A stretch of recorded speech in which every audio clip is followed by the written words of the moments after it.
Starting recording now. Hello, everybody, and all of you great DI supporters out there. Here we are in Denver, Colorado. We're going to broadcast to you tonight our interpretation of Destination Imagination's Drop Zone Challenge training. We hope things will be beneficial to you here, and what we can do. And if there are some things we can do for you, let us know. But one thing you can do for me right now is take a poll.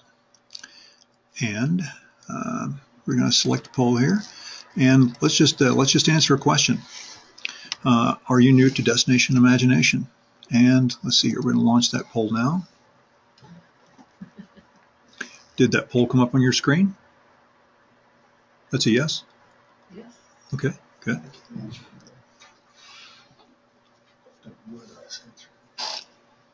Okay, good. Well, it seems like most people have never done DI before. How about that? Okay, we're going to close that poll now. And what's that, Steve? I've never done it before. You've never done DI before? No. Well, I'm afraid that you're out of luck here. Okay, we're going to launch a second poll for you too, just so that we can make sure everybody's awake to get started.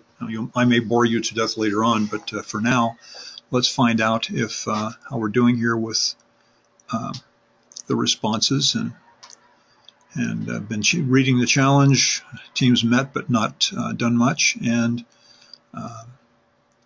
if you already started team meetings, some say no. Okay. All right, we're going to close that poll. So that's where we are. We'll try to drop a poll in here every once in a while to make sure that you're awake. Okay, and in the room here we have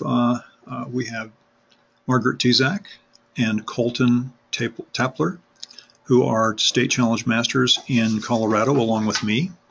And we also have Steve Taylor, who is a resting international challenge master, and he's in here with us as well. And we hope to give you some good stuff about the team manager training tonight. So let's quit the delays and get on with business. So so one has to figure out how to get to the next slide. Here we go. So in today's session, we're gonna tell you what we're gonna tell you, and we'll give you some opportunity for a Q&A, tell you what the challenge looks like, and where you can get some information about how to move forward. Here comes some other training opportunities in Colorado. Tonight's webinar on top of the list there, 11/8/17. We have a live training in Pueblo on December 2nd and a webinar on December 7th, and another live training in Lakewood on the 9th of December. So I believe that we can, if you want to write down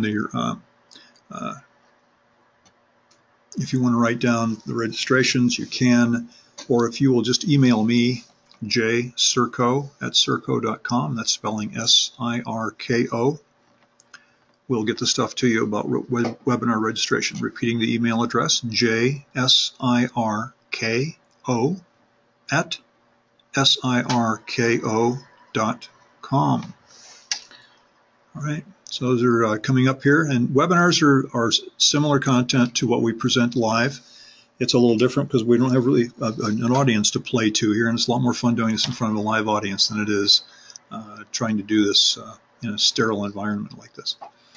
So, Affiliate Challenge Masters in Colorado, that's me, and that's supposed to be lead, and it's spelled the same as lead, which is kind of like how I'm dragging tonight, and Margaret and Colton, who are in the room. And here are Regional Challenge Masters in Colorado. Again, if you want to have the PDF of tonight's slides, we can send those to you if you'll send me an email. I'll give you that email address later on. You can see it written right here.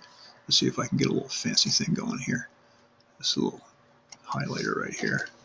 So that's me, jsirko@sirko.com. Okay. Next slide.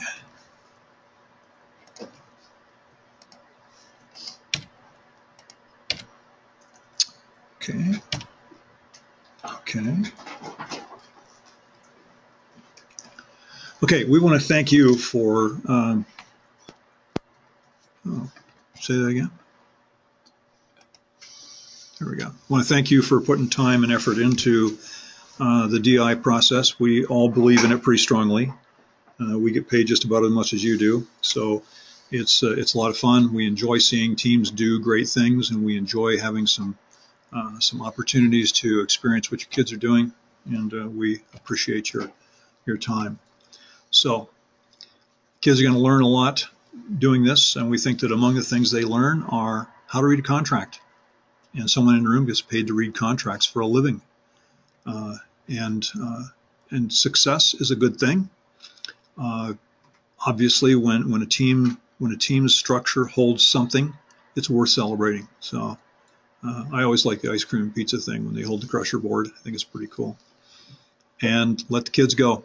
I'm going to tell you that those of you who are new to Destination Imagination, and in particular new to the structure challenge, you're going to find that you don't need to know how to build a structure yourself. The kids are going to figure this out. Give them some space, feed them with cookies because kids run on calories, and let them get a rip and let them go. It's a lot of fun. And we think this is part of an educational system for the kids, and we hope to pass on information to them and opportunities for learning that will benefit them the rest of their lives. I know that we know quite a few kids who have been through during a time that I was team manager and others in the room, and we recognize that those kids gained a lot from learning how to work on a team, learning to work through adversity, learning to figure out what to do next if someone accidentally breaks the structure on the day of a tournament. Yes, it's happened.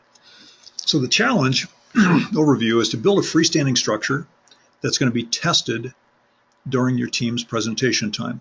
Now, so that everybody understands, there's 8 minutes of presentation time. During that time, the team choice elements and the story and the structure testing all take place in that 8 minutes. That's it. We don't test them later. We don't test them first. All of that happens during the presentation time. This is a structure challenge.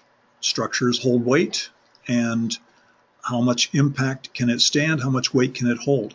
Are big deals for us. The pressure board and the first weight are to be stacked on the structure, and then all additional weights are going to be dropped on top of the pressure board from a designated height. They're going to create and present a story about a sudden event that has a dramatic impact. As well, you could imagine a small balsa structure could have a dramatic impact from a sudden event of dropping a weight on it. A story could have a similar type of conclusion, that there's a sudden event and a dramatic impact. There's going to be an event depictor.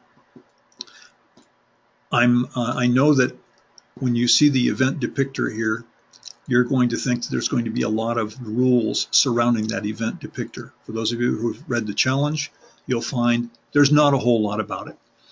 And I think that what you can do is you can look up the word depictor in the dictionary and find out what's going on, or depiction. And so somehow technical methods to visibly or audibly depict the sudden event within the story. Your team is this is going to be one of the twists of this challenge, is figuring out what kind of a cool depictor you can use that has technical methods that make it do what it does. Integrate the story with weight placement, and you're going to hear that word again and again. Integration of this weight placement with the testing of the structure, with the story, with everything else that's going on, and there's a lot of points that are associated with making this whole thing tie together. The story, it's the weight placement, it's the sudden event, and all of these things have to, we want to have those integrated as much as possible so that really one needs the others in order to proceed. There are going to be team choice elements.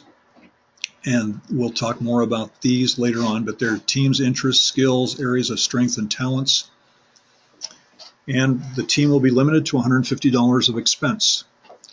And this is the value of the challenge and performance items taken into the performance area at tournament. This is not the props that the team decides at the last minute. We don't like that prop. We need to do something different, and throw it away.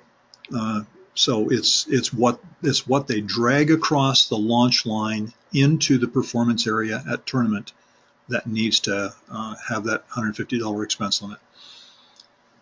That $150 expense limit doesn't need to include all of the balsa or other wood or other materials that you would purchase during the course of the year, because you can actually charge off a proportional share of that. How much glue is used to put together a structure, I can't imagine much more than $1 or $2 of that. And in my opinion, most structures themselves don't result in an expense of, what, $3 to $5 at the most. And as I said before, there's the 8 minutes for the presentation and structure testing. Structure is the team-designed structure that is made to hold up weight and accept the impacts. The structure tester and structure base, we're going to show you one of these in just a little while whenever we are going to talk more specifically about it. The pressure board goes on top of the structure, and you can kind of see that little picture up there in the upper right corner of the text box here. You can see the size of the structure tester is shown there, and the pressure board is on top. The safety pole comes up through the middle, and the 4 corner posts are safety posts there. That safety pole, as I mentioned there, that 1-inch diameter by 24-inch metal pole, used to ensure that the pressure board lands safely on the supports if the structure fails, and not on someone's feet. And testing is subjecting the structure to various forces so that we can see where it fails, and we want to give the maximum number of points for the teams to do that. Rules of the road. You'll want to read this at least once during the year, and probably early on. Rules of the road is a pretty big document. It's usually in the range of 40, 50 pages, something like that. Not a lot of fun to read, but it is full of information about tournament rules, how tournaments are conducted, what kinds of things would be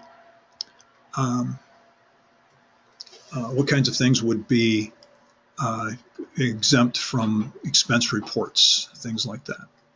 Tournament data form. This is very important to us, and it helps the appraisers identify the required elements for your challenge. And it kind of outlines the story. It kind of outlines how the team is going to solve the challenge.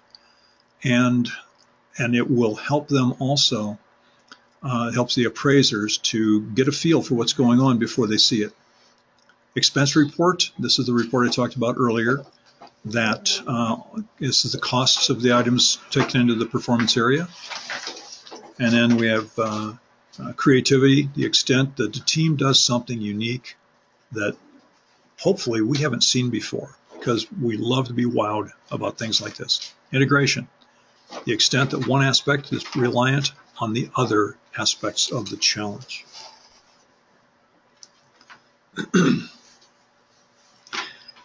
And from the challenge now, the team's going to present a story about a sudden event, and it can be set in any location, real or imaginary, in any time period. The slate is wide open here. So I would say that anything that teams can dream up and communicate to us is going to be a legal setting, a legal time frame, and all of that. And then the event depictor uses technical methods to visibly or audibly depict a sudden event in the story. The team needs to design and build all parts of the event depictor using their own ideas and skills. Commercially produced items can be incorporated into the event depictor, but the appraisers will only consider the team's changes and or additions when it comes to providing a score for workmanship or creativity in that element. And technical methods must be used to initiate or operate the event depictor. So those technical methods can include chemistry, computer science, electricity, hydraulics, mechanical, structural engineering, physics, or anything else.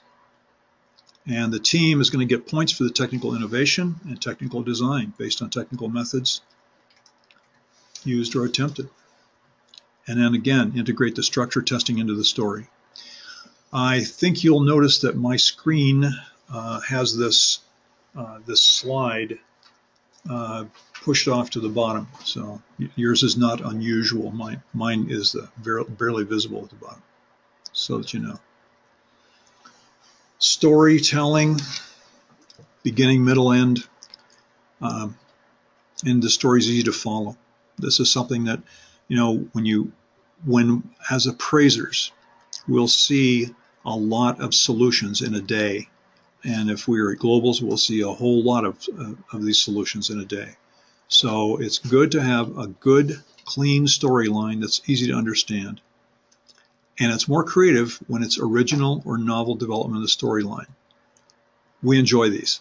And once again, we look for opportunities to give points to the team. We don't look for opportunities to take points away. So team managers, get your teams going on brainstorming ideas. This little story add-on exercise, you know, one starts a story and the next member continues it. These can be good creative exercises for the teams. Sometimes you can do this in the form of an instant challenge. We'll talk more about instant challenge later on too, because that's a big deal. Again, those of you who are not all that familiar with DI, don't be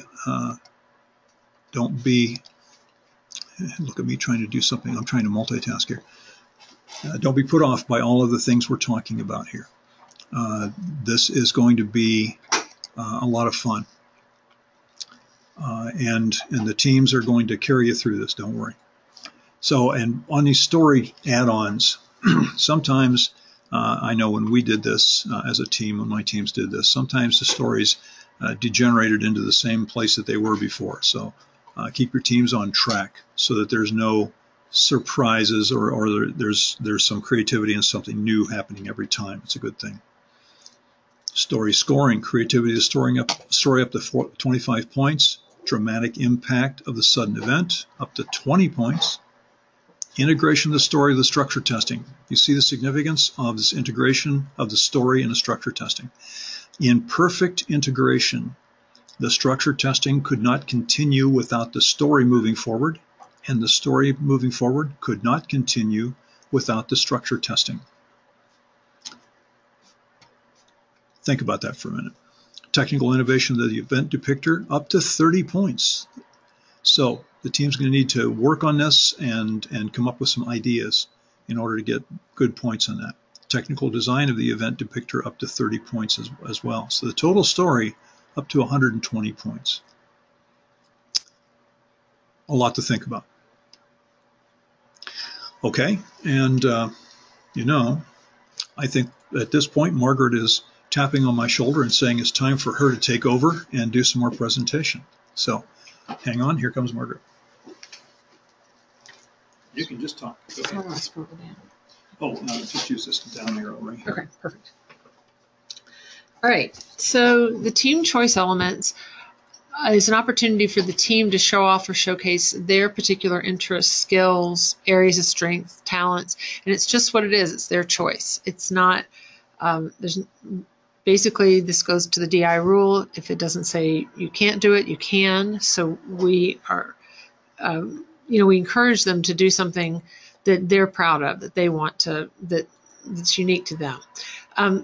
Ideas might be, it could be something, an artistic, backdrop or costumes, things like that. It could be music, it could be choreography, it could be something unique that they've come up with on their own. So this is a great opportunity for them to work together to kind of identify where their areas of strength are, or particular interests that one or more of the team members have that they want to highlight. So there'll be two separately scored creations called team choice elements. the key thing is that these team choice elements cannot be something that's already scored as part of the challenge. So in other words, this couldn't be the event depictor. It would have to be something that's separate from something that's already scored, because we want to give the team as many points as possible. So we want them to have very distinct, components to this. The team choice elements must be presented during the 8-minute presentation, and they should have a meaningful connection to the central challenge solution, aka they need to be integrated to the story. So here are some ideas or not ideas, but kind of examples of the types of things teams may identify for their team choice elements. Props, technical gadgets, not the event depictor, costumes, music, special effects, physical actions, basically anything. It's a good idea, sort of like with the story building, it's a good idea for the team managers to encourage the teams to share their interests and talents. A great way is to discuss it, but also you may find that during instant challenge practices, you'll find that certain kids have, certain talents or interests, and that's another way to kind of help them discuss where their interests or talents might be.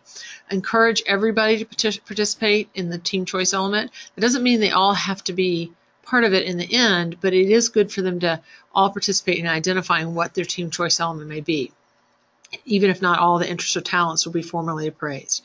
One good opportunity for them, and one thing I would encourage a team to do, is that sometimes they pick a team choice element. They think, okay, we're going to do this for the team choice element, and they just think of something else as just sort of part of their presentation. I mean, I've seen situations where a team may have spent a lot of time and effort on a particular prop or a backdrop or something that's really unique and creative, but they don't think of it as anything that could have been a team choice element. So it's good for the kids to go through their skit or their presentation and really analyze what their strengths are, what they're most proud of. That's the easiest way to kind of identify a team choice element, as long as it's not something that's already scored, obviously.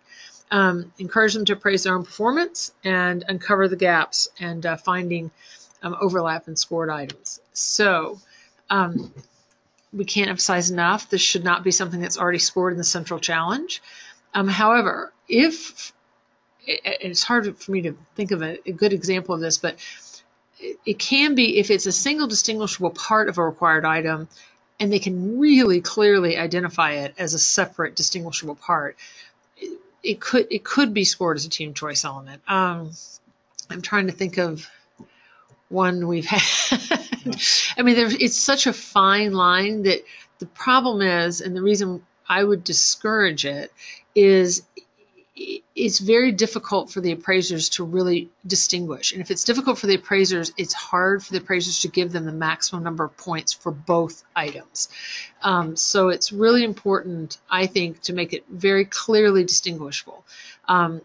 That's not saying the teams haven't been able to come up with something if they want to, but I would encourage them to make sure that whatever they choose for their team choice element is very clearly distinguished from anything that might be scored otherwise in the central challenge.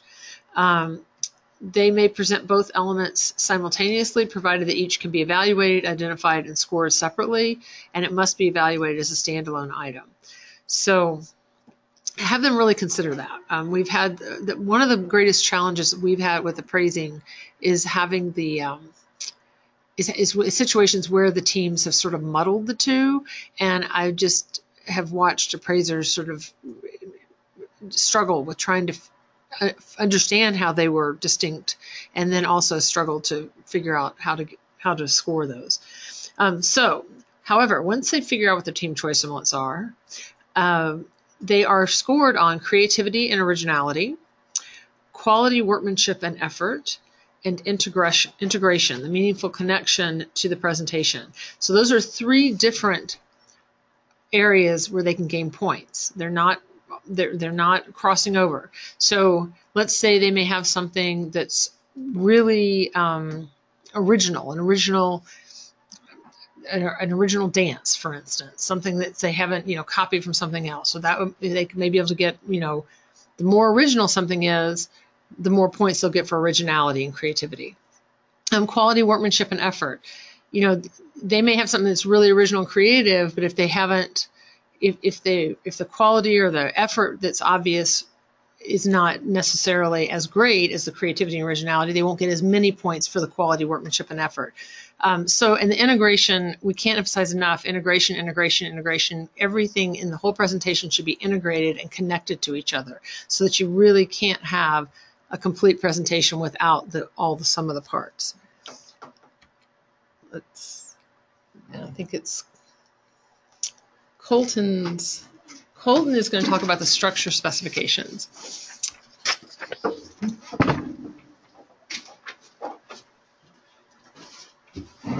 All right. Structure specifications. So the structures must be a single freestanding unit. They have to fit completely within the structure tester and be able to stand on a structure tester mockup without team member assistance. So this is, the team can't hold it, the team can't have it leaning up against the pole in order to get it to stand. It has to be able to stand without any extra help. Keep going. The structure only can be made of the approved list of materials, which we'll get to here in a minute. So I'm Colton. Nice to meet you all. So, all right. Oh. Toggle that one off. Go back up here and get it full screen. No, full screen down here. I'm sorry. All right. So, and then your structure must be able to easily accept a circular column that runs the entire height of the structure. So these are different for the different levels. The elementary school has to have 2-inch diameter column that can run right through the center. Middle school 3.5, and then secondary and university 4.5-inch column, circular, outside diameter, circular column that can run through the center of each of the structures. The weight, it can't exceed 175 grams. This is for all levels of competition, not just a particular level. And then the height, it must be at least 7.5 inches tall and no more than 9 inches tall. And this is to ensure that it'll fit nicely onto the structure tester.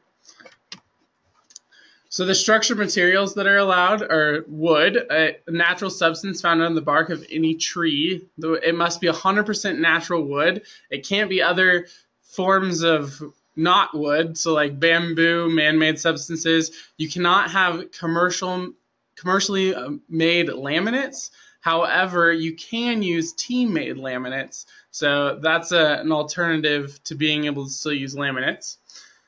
Monofilament fishing line. So any commercially available single-strand non-metallic fishing line, it can be any weight, any diameter, but it has to be single-strand non-metallic fishing line. And then original packaging must be provided at the tournament for this to be an acceptable material. If you don't have the original packaging at the tournament, we'll ask you to remove it from your structure. Cork is also an acceptable material. The natural outer tissue of cork oak used to create cork border sheets, and synthetic cork is not allowed in any way. All right, and then latex-free rubber bands, a commercially available continuous loop of rubber used to hold items together. There's specific size requirements here if you take a look. We'll be checking those at Structure Check-In just to ensure that the rubber bands fit these specifications. And then this is also an item that the original packaging must be provided at Structure Check-In. And if you don't have the original packaging, again, you'll be asked to remove that item from your structure in order to make it compliant. So glue, any commercially available adhesive material applied in liquid form capable of creating a permanent bond. So this could be pretty much anything that is like 2-part epoxy, Gorilla Glue, super glue. The key here is it has to be applied in liquid form and it has to create a permanent bond between two of the materials. That's the way glue works. So any or all of these materials may be used. You can use the same material but 2 different kinds of the same material. For example, you could use 2 different glues, like you could use a wood glue and a super glue. You can also use 2 different forms of wood. For example, you could use balsa or you could use pine or something. You can use any or as all, any or as few of the materials as you want. So team-made laminates are allowed, but commercially available laminates are not permitted. So if the team wants to use a laminate, they have to create the laminate themselves by actually gluing the pieces of wood together to create that laminate. So structures can't be soaked in anything other than water. This is to ensure that, and then they have to be dry on tournament day. This is to ensure that we don't have any issues with the structures and the structure tester. And then structures can be marked with pencils, ink, pen, markers. They cannot be painted, stained, varnished, or otherwise coated. So this is a change from previous years. Good thing to note. So teams are encouraged to build lots of structures before that tournament date. By building structures, it gives the teams in order to have an idea of how their structure is going to do. It allows them to be able to make improvements or changes before that tournament date comes around when it really matters. So these tests are best performed using that actual structure tester. There's a link coming up and an easy place to find the directions on how to make a structure tester, which we highly recommend. It's not outside interference if a parent or a team manager wants to make a structure tester for the team specifically. So team members must do all the shaping, tooling, cutting, all of the structure needs to be made by the actual team members. It can't be made by someone else. And then if a team decides to use jigs, they must be team created. You can't go online and buy a jig that is going to give you a perfect structure. That's totally not allowed. So if a team's going to use a jig, they need to do all the making of the jig themselves. So when the structure is checked in, it must meet those height requirements in order to fit on the structure tester properly. So the safety support pole posts are only 7 inches tall. So by the structure's minimum height being 7.5 inches, they'll fit nicely onto the structure tester, and the pressure board won't touch the safety pole safety supports. So when the structure is placed onto the structure tester, it can touch the bottom of the pressure board, the top surface of the structure tester base, but it can't, and it can also touch the safety pole, but it cannot touch the safety supports or the safety shields. Colton, do you want to show them what the tester looks like? Sure. Some people may not be familiar with it. So if you'll escape out of the full screen there, and then go up and find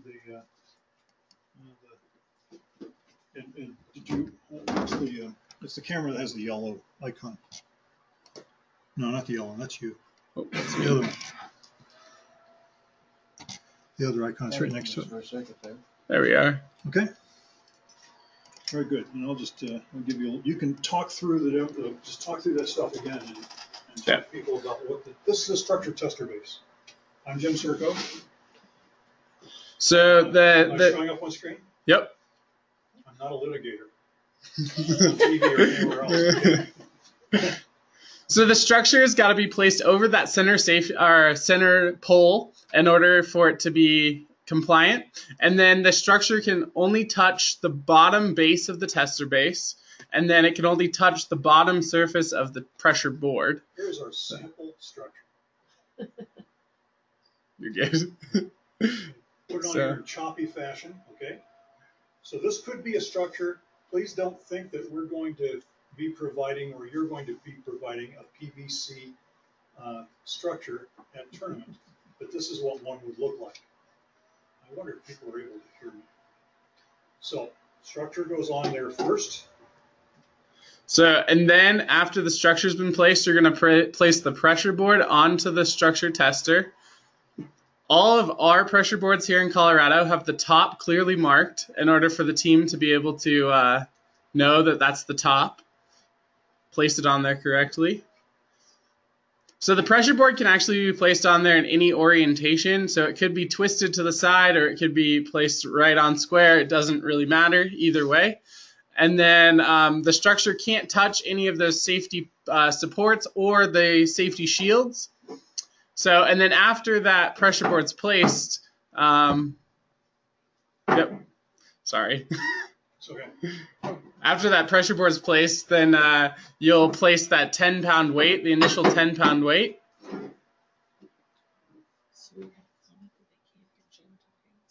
Okay. Yeah. So you'll place the 10-pound weight on there after the pressure board has been placed, and then every weight after that, 5 or 10 pounds, will be dropped from the drop zone, which is indicated on the safety pole. So the drop zone is excludes the 1/2 inch from the top of the pole, and then it includes the next 1.5 inches down, or the bottom of the drop zone is 2 inches from the top of the pole. So here's how it's going to go. Hold your ears. And then you're going to drop the weight. Fire in the hole. You ready? So, there we go. Do you think they heard that? I have a feeling they probably did. So Okay. teams will have the option to wear hearing protection if they want to during this part of the testing procedure. And do you recommend that? Probably. It's going to be rather loud, I feel, for this particular challenge. All right, we're going to go ahead and switch back to the presentation. All righty. Okay, am I off the air now? Yep. Okay. We may have more to talk about here later on, I'm not sure. All right, so teams may remove the safety shields when they place their structure, but they have to put them back into place before any additional weights can be added. And then the team will place that first initial 10-pound weight atop of the pressure board. This won't be dropped. This will actually be placed onto the pressure board. And then all weights after that initial 10-pound weight, either 5 or 10 pounds, must be dropped from the drop zone, which is indicated on the safety pole. So at all tournaments, there'll be 10 5-pound weights and 10 10-pound weights available for the teams to use. Does that include state? That includes regional tournaments, state tournaments, global finals. There'll be 10 5s and 10 10s for each team to use. So the drop zone is that area marked off on the safety pole. This will be marked off. It excludes the 1/2 inch at the top of the safety pole, and then the drop zone is actually that 1.5 inches below that excluded 1/2 inch. So the bottom of that drop zone is 2 inches down from the top of the safety pole. If at each individual tournament, so at regional tournaments, it will just be the safety pole, but the affiliate tournament, there'll be a 1-inch extension pole that will be placed, or 1 foot extension pole placed into the structure tester, and at global finals, there'll be 2 extension poles placed into the structure tester, so adding 2 extra feet. And then the drop zone will be marked off on those extension poles at the different tournaments if necessary. The extension poles will also be in the structure tester already at the tournament. All weights must free fall onto the weight stack atop of the pressure board. Any weight not dropped from within the drop zone or that is interfered with during the free fall will not count towards that official weight held. So if the team decides to grab the weight after they've initially let go of it, or if they weren't inside that drop zone when they let go of it, then that weight does not count toward the official weight held. The weight placement appraiser will indicate if a weight was incorrectly or inappropriately dropped, and incorrectly or inappropriately dropped weights must be removed, or may be removed, and redropped. At a regional tournament, no extension poles will be placed, and so the drop zone will be on top of the safety pole. But at the affiliate tournament, there'll be 1 extension pole, which adds an extra foot, and then at the global finals, there'll be 2 extension poles in place, which will add 2 extra feet. If your team does not drop at least 1 weight successfully, your team will receive an official weight held of 0. So that means that the structure has to hold the pressure board, then a first 10-pound weight placed, and then it must also hold at least 1 weight that's dropped from that drop zone, so either a 5 or 10-pound weight. All successfully dropped 5-pound weights will earn a 20-pound impact bonus, adding 20 pounds total towards that official weight held. And then a successfully dropped 10-pound weight will earn a 40-pound impact bonus, which will add 50 pounds towards that total weight held. The structure must meet the physical specifications that are checked in structure check-in order to be compliant, or otherwise the team will also earn a weight held of 0 for not being physically compliant at structure check-in. There'll be a 2-foot or a 2-foot area from each side of the structure tester marked off. If a team member is within this marked off region, they must be wearing protective eyewear. Regular glasses, sunglasses don't qualify as protective eyewear. Only safety glasses or safety goggles count. And then teams must provide their own protective eyewear. This is very important to mention because most people don't remember it, but teams must provide their own. It will not be provided at the tournament. Doesn't mean you can't make a friend with another team and ask to borrow some protective eyewear if need be, but you'll definitely need it for at least one team member. So a weight counts as held if it's held by the structure for at least 3 seconds, and then teams don't need to wait 3 seconds before dropping initial weights or additional weights. So structure testing ends when the team decides to stop weight placement or when the pressure board or structure touches any of the 4 support posts. So this is when that pressure board, you can't run a sheet of paper between the bottom of the pressure board and the top of the safety support posts. At that point, we consider the structure to be broken, and then structure testing would end. So another way the structure testing can end is if the weights have reached the bottom of the drop zone. This also will cause structure testing to end. Also, if you hit the 8-minute time limit, your team will have to end structure testing at that point also. Any that you want to show on video? I mean, you can. You want to? Up to you. Sure. All right. So let's take a look at a little bit of that. So if the pressure board here, Jim's going to go ahead and pull off the weights real quick. And then pressure board. So if the structure comes into contact with any of those 4 safety supports, pressure board. Okay. So you're going to place the pressure board. If the pressure board touches any of those 4 safety supports, then the structure is considered to be broken. If the structure itself touches any of the safety shields or safety supports, it's also considered to be broken. And then, so if we can't run a sheet of paper through in between, it's considered to be broken too. So that's our determining whether it's still held up or not, is whether we can run a sheet of paper through. So, alrighty. I think we're going to go back to the presentation.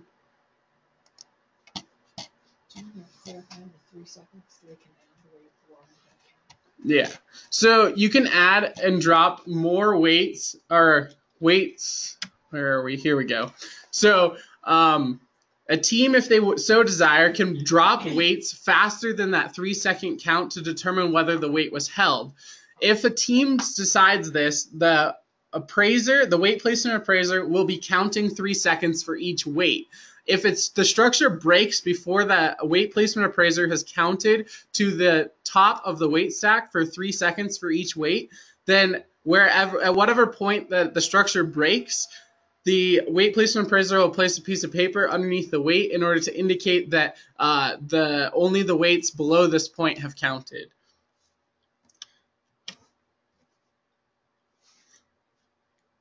So teams are encouraged to use the full 8 minutes for their presentation and their structure testing, all in that same 8-minute interval. Teams, if their story only goes for 3 to 4 minutes or something, the team can continue doing weight placement for the entire duration of the 8 minutes. The other thing can also occur is where the structure breaks after like 2 or 3 minutes. The team can continue for the full 8 minutes and present their story. But again, it's important to consider that integration plays a role here. So if you're only doing the story at the beginning, then it's not really going to necessarily be integrated with the structure testing throughout the presentation. So integration is really key when it comes to the structure testing and the presentation. So, so the official weight held is the weight of the pressure board plus that initial 10-pound weight, and then all successfully dropped weights plus their impact bonuses. So the official weight held, to get the weight held ratio, you take the official weight held in pounds and divide the structure weight in grams. So, and then the highest weight held ratio receives 120 points, and then all the other teams are scaled off of that point. So if a team has a really high ratio, it's going to bunch up some of the other teams towards the bottom for that, because it's all ratioed off of each other. But if all the ratios are roughly the same, then the teams are going to get a very similar amount of points for the weight held ratio. So this is a comparison of some different teams. So if you take a look at Team E, they have the lightest structure. And then if you look at Team G, they have the highest official weight held. However, Team D is actually the team that has the highest weight held ratio, which means they're going to get the full 120 points. But the team that had the lowest structure weight, or the team that had the highest official weight held, aren't necessarily going to have the highest weight held ratio. So, and then if you look at Team H, that's an example of when a team ends up with an official weight held of 0, which could be because their structure is not compliant and doesn't meet the physical specifications, or their team wasn't able to drop one weight successfully, and that'll also result in a weight held, official weight held, or official weight held ratio of 0. So, and then this is a challenge overview of the scoring.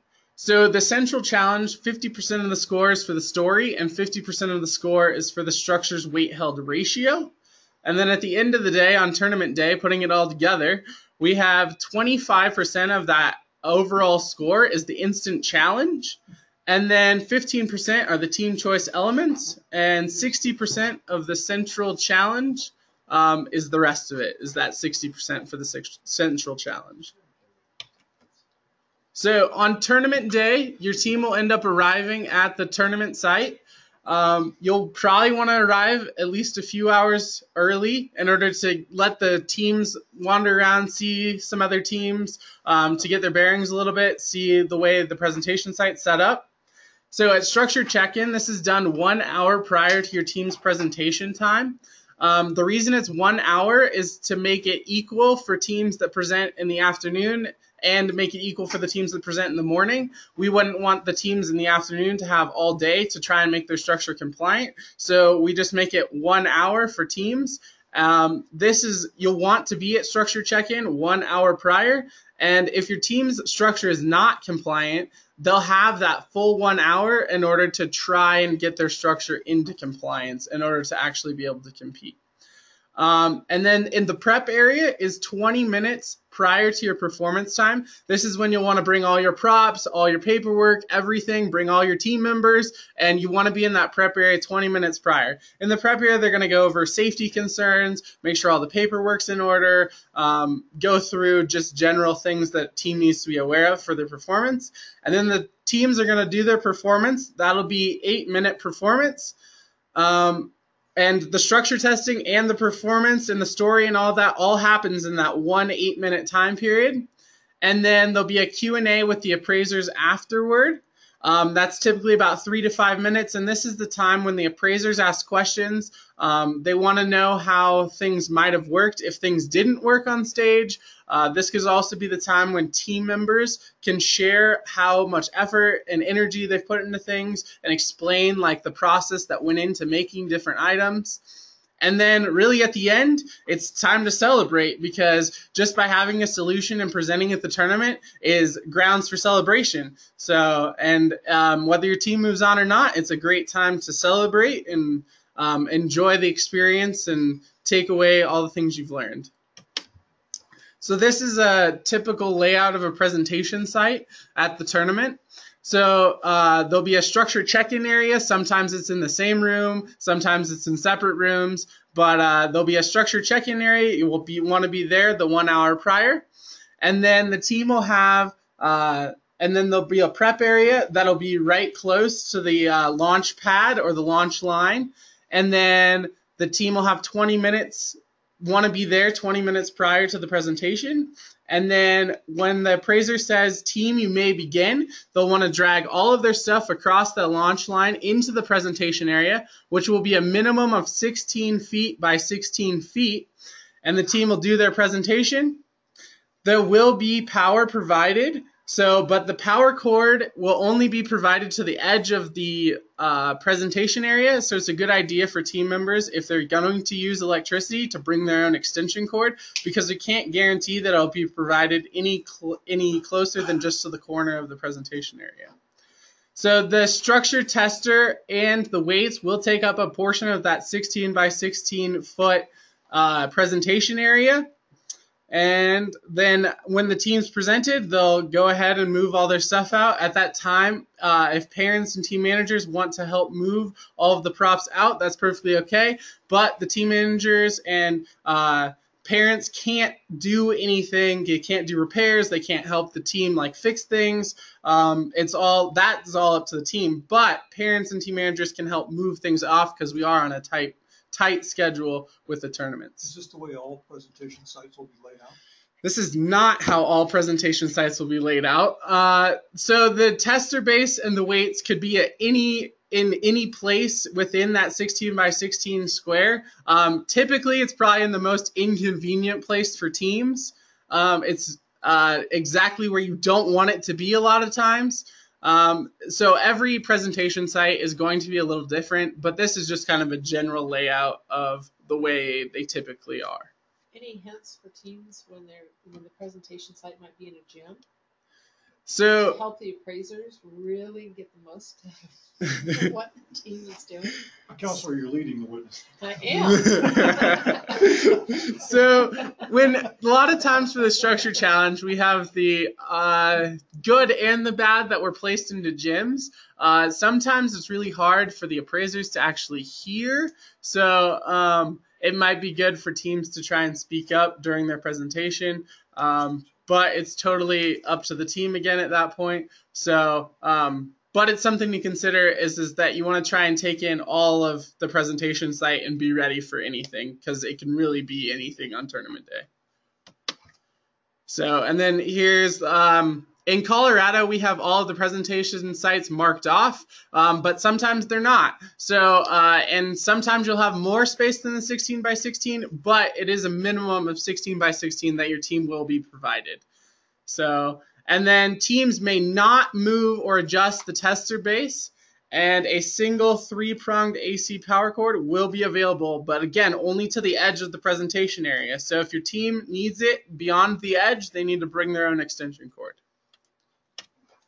So, and then safety concerns, chemicals, electric devices, dry ice, helium, those are things that you need to check with your tournament officials about, probably your regional director or your regional challenge master, because certain facilities, certain locations have very specific rules on some of these things that that would restrict teams from being able to use some of these items.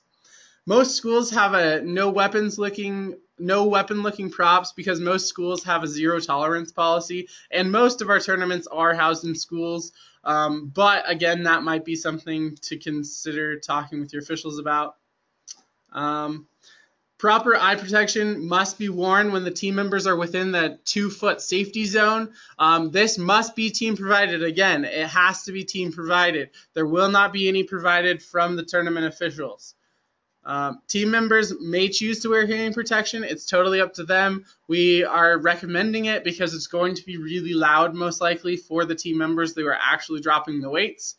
And then closed-toed shoes for team members who handle the weights. It must be one compartment in order to be considered closed-toed shoes. So you can't have like the skeleton type shoes. It has to be one compartment. And then sometimes there's other location-specific considerations. These will all usually be outlined by the tournament director or the regional challenge master prior to the tournament. A lot of times they'll send out an email, or there'll be information posted on the regional website. So, and then here's the list of the tournaments here in Colorado. It's important to note for our tournaments here in Colorado that the affiliate tournament is on April 7th, which is much earlier than in previous years. Normally it's at the end of April, but it is April 7th, so it's right away after the regional tournaments. So, and then we have had one general clarification. This has to do with LEGO Mindstorms, and this is found in the rules of the road.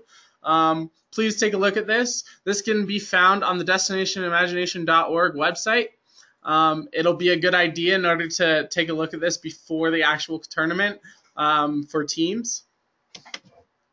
And then a team can ask up to 10 private clarifications per tournament season. And to go about asking a clarification, you go to the idodi.org website, you scroll over to Team Manager, Team Challenges, and then go to Clarifications, and then to Drop Zone. And then that'll take you to a new window where you can ask private clarifications, but you could. This is also the place where published clarifications will be posted. So, and at this point, normally we ask if there's any questions. If you have any questions, we highly encourage you to ask them to us. We'll get right back to you. I believe you just do it on the right-hand side in the question section. So Escape out of your large screen there, and then go to polls. All right. And, bring your sidebar in there, and there are polls. If you can get on to, I guess, just the last one. Launch. Because you got it? Yeah. Okay, good. Yeah, so where are we? Okay. All in progress. Okay. Then when it looks like you got close to 100%, then you can actually close the poll and share it. So is this is the one about, are you feeling more comfortable now? Yeah. Hopefully everybody's feeling more comfortable about the challenge. All right. So we're gonna go ahead and close that. And I believe And share it. Share up in the corner. I failed to share the other ones. So very good job on it. You should be able to see the poll results. So it looks like most people are feeling better about this challenge, or at least somewhat better. A little less apprehensive to go about the structure challenge now at this point. So, and then, so this is just a general disclaimer about our challenge, is that this is the interpretations of the Colorado ACMs. It's not reviewed by We're still sharing the results of the poll. Oh, already. Hide. Figure it out. There we go. We're good? Good now. All right. So this presentation has not been reviewed by the Engineering Challenge ICMs or the DI headquarters. So this is completely the interpretation of the Colorado ACMs. We highly encourage you to submit a clarification if you think there's something in here that we have in error. So, and then additional resources. So make sure to look in the challenge, make sure to look in the rules of the road. If you're going to request a team-specific or private clarification, they're due by February 15th, 2018. So, and then there's some other places you can look for things or information. Your affiliate challenge masters, your regional challenge masters, regional directors, affiliate directors are all good places to ask questions too if you're unsure about anything. We're all here for anyone and everyone in order to ask questions and to give you guys good answers, hopefully. So if you go to the dicolorado.com webpage and hit resources, it'll bring up a place where you can download the How to Build a Tester Base. This is step-by-step directions on how to go about building a tester base. Which again, any team manager, parent, anyone can really go ahead and make this. This doesn't count against the expense report, and it isn't outside interference if someone other than the team goes ahead and builds a structure tester base for them. Where else might they find tester bases? So here in Colorado, the DEI Colorado office, the state office, has 2 tester bases that they're willing to loan out to people. They are going to loan them out for 2 weeks at a time. Please contact Kate if you'd like to do that. Your regional challenge masters and affiliate challenge masters most likely have a tester base too that they'd be willing to loan out. It's Also a good idea to look in like school closets and stuff like that, because a lot of times there's one of these hiding somewhere and you just didn't know it was there. So it's a good idea to look around, ask around, because someone probably has one where you guys could go ahead and use it. So here in Colorado, we highly recommend Specialized Balsa. It's owned by one of our volunteers, Jake Zimmer. He gives free tours to teams, but he needs you to call and schedule a visit or tour. He can go over all kinds of different things about balsa wood, talk about grain, densities, all kinds of different things when it comes to balsa wood. Some other good places here in Colorado, at least, to find balsa wood are like Colpar Hobbies and Caboose Hobbies. Some of the like national places you can look for balsa are like Hobby Lobby, Michaels, Home Depot. You can also order balsa online. It comes in a big box, big long box from Balsa USA or National Balsa. These are good places to go about looking for them. Cabela's, Bass Pro, Target, Walmart. These are places that are going to have like fishing line, stuff like that for teams. Amazon.com is a good recommendation to find the latex-free rubber bands, because most brick and mortar type stores don't actually carry latex-free rubber bands. But Amazon is a great resource for that. Amazon might also be a good place to find cork, natural cork, 100% natural cork. So that's it, I think. Can we clarify that this year the challenge is not just balsa? So sometimes there's other wood available at Colpar and Caboose and Thompson. Yeah. So your team can use any kind of wood as long as it's 100% natural wood. So if your team wanted to use like pine or oak or any of those kind of places, you could go to places like Home Depot, Lowe's, Colpar, Ace Hardware, different places in order to find wood other than balsa if your team so desires and wants to use that. So. Hey, how would a team find if their structure has a capacity to handle the size of a cylinder that needs to go up through it? Where would they find test things for that? So the cylinders that are required for the middle level, it's 3.5 inch, and for the secondary and university level, it's 4.5 inch. So for those particular sizes, Home Depot or Lowe's carry Schedule 40 PVC pipe, 3-inch diameter. Schedule 40 PVC pipe has an outside diameter of 3.5 inches, and then for the 4.5 inch one, Schedule 40 PVC pipe again, the 4-inch size has an outside diameter of 4.5 inches. So for the elementary school teams that only have the 2-inch pipe or cylinder column that has to go through the center of their structure, you can find vacuum tubes that they have either on Amazon or at Home Depot. Those have an outside diameter of 2 inches. You could also go buy like your local muffler shop. Muffler pipe has an outside diameter of 2 inches also. Just ask them for maybe a scrap piece of pipe. These can be good things for teams to be able to test their structure prior to the actual tournament, because in previous years we've had lots of problems with teams actually being able to be compliant for that particular physical specification. So. It's a good idea to have the teams get a scale. Yep. It's a good idea also to get a scale for your team, because that way you can actually weigh your structures and be able to determine a weight-held ratio prior to the tournament. Again, we highly encourage teams to actually be able to test their structures before the tournament. Teams really shouldn't be testing their structure for the very first time at the tournament. It's a good rule of thumb to probably test at least a couple, if not maybe closer to 10 or so structures before the tournament.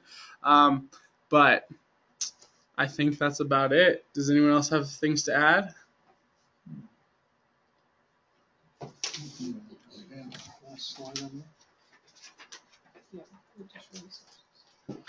So. Okay.